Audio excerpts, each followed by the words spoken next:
आपण आज गव्हाच्या पिठामध्ये अंडी टाकून भन्नाट चवीचा नाश्त्याला किंवा कधीही छोटी-मोठी भुकेसाठी हा पदार्थ बनवत आहोत. तुम्ही कधी हा पदार्थ बनवला नसेल तर एकदा नक्की ट्राय करा.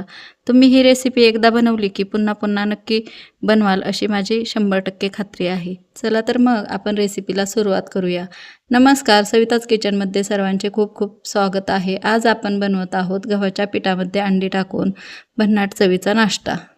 1 वाटी असं गव्हाचं पीठ घेतलं आहे आणि यात 3 अंडी मी अशी फोडून टाकली आहेत. थोडंसं पाणी टाकून आपण थोडं पाणी टाकून याचं मिश्रण तयार करून घेऊया ह्या पद्धतीने. तर हळूहळू पाणी टाकून आपल्याला मिश्रण तयार करायचे आहे, कारण गुठळ्या होऊ नये म्हणून. तर पाहू शकता थोडं पाणी टाकून आपण हे मिश्रण तयार करत आहोत. खूप छान चवीचा हा नाश्ता आहे. नक्कीच तुम्ही एकदा बनवून पहा. एकदा बनवला की पुन्हा बनवाल ही खात्री आहे माझीसुद्धा.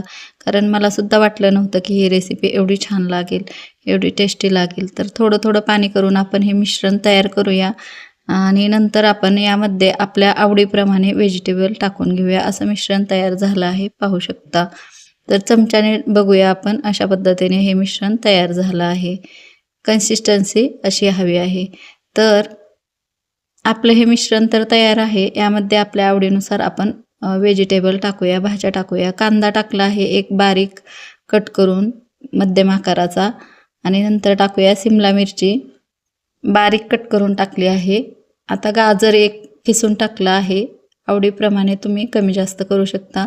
टोमॅटो टाकला आहे एक कट करून बारीक. हिरवी मिरची बारीक कट करून टाकली आहे आणि कोथिंबीर फ्रेश अशी कट करून टाकली आहे.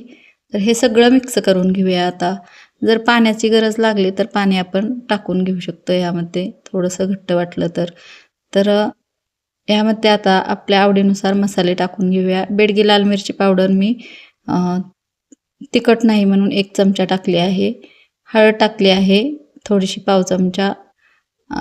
गरम मसाला अर्धा चमचा जिरा पावडर आणि थोडीशी जिरीसुद्धा टाकली आहे. तर यामध्ये चवीनुसार मीठ टाकूया. अगोदर थोडं टाकलं होतं मी, तर आपल्या आवडीप्रमाणे कमी जास्त मीठ टाकू शकतो आपण. तर हे मिश्रण आता आपलं हे तयार आहे, पाहू शकता ह्या पद्धतीने. जर तुम्हाला अजून ह्यात व्हेजिटेबल टाकायचे असतील तर टाकून घेऊ शकता. तर पॅन गरम आहे, मध्यम आचेवर आहे. मध्यम आचेवर पॅन हा गरम करून घेतला आहे. तुम्ही तव्यावर सुद्धा करू शकता. तव्यावर उलट सोपं जातं हे पलटायला. तर मिश्रण टाकून घेऊया मध्यम आचेवर. वरून आपण झाकण ठेवूया 1 मिनिटासाठी, जास्त वेळ नाही. खूप झटपट हा 10 मिनिटात होणारा नाश्ता आहे. आपल्याला अंड्याची पोळी बनवून नंतर चपाती बनवावी लागते. तर असं न करता गव्हाच्या पिठात आपण अंडी टाकून हा पराठा बनवला तर चपाती बनवायचा सुद्धा एक वेळेसचा असा आळस आला असल्यास त्रास वाचतो आपला. तर लगेच 1 मिनिटानंतर आपण हे पलटी करून घेतलं आहे. आवडीनुसार आपण तेल कमी जास्त टाकू शकतो. कमी तेलात सुद्धा बनवू शकतो आणि जास्त तेल टाकून खरपूस अशा पद्धतीने भाजून घेऊ शकतो. खूप झटपट होतात हे पराठे आणि चवीला सुद्धा खूप भन्नाट आहेत.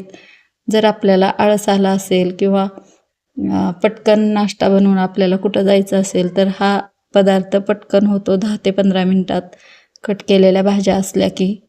आता अजून मध्यम आचेवर अजून एक पराठा तुम्हाला दाखवते आहे. मध्यम आचेवर 1 मिनिटासाठी आपण वरून झाकण लावून घेऊया. दुसरा पण पराठा आपला अशा पद्धतीने तयार आहे. आपल्याला खूप कमी वेळ आहे, कुठंतरी जायचं आहे किंवा आळस आला आहे, त्यावेळेस हा अंड्याचा पराठा खूप चांगला ऑप्शन आहे, उत्तम पर्याय आहे. नक्कीच तुम्ही ह्या पद्धतीने बनवा, तुम्हाला नक्कीच आवडेल. तर आज आपण गव्हाच्या पिठामध्ये अंडी टाकून भन्नाट चवीचा हा नाश्त्याचा पदार्थ बनवला आहे. ही रेसिपी तुम्हाला कशी वाटली ती नक्कीच कमेंट्समध्ये सांगू शकता तुम्ही. हा टोमॅटो सॉस सोबत आपण सर्व करू शकतो किंवा शेजवान चटणीसोबत किंवा हिरव्या चटणीसोबत सर्व करू शकतो आणि खूप छान लागतो हा पराठा. नक्कीच तुम्ही अशा पद्धतीने बनवून पहा, तुम्हाला नक्की आवडेल.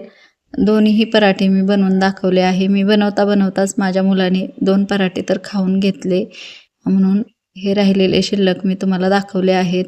तुम्हाला ही रेसिपी आवडली असेल तर नक्कीच ट्राय करा आणि एकदा जर बनवली तर मला खात्री आहे की तुम्ही नक्की पुन्हा बनवून खाल.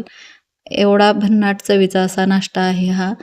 रेसिपी आवडल्यास व्हिडिओला लाईक करा, शेअर करा मित्रमैत्रिणींसोबत आणि सविताज किचन या चॅनलला सबस्क्राईब करा. भेटू पुन्हा अशाच नवीन रेसिपीसोबत. तोपर्यंत धन्यवाद.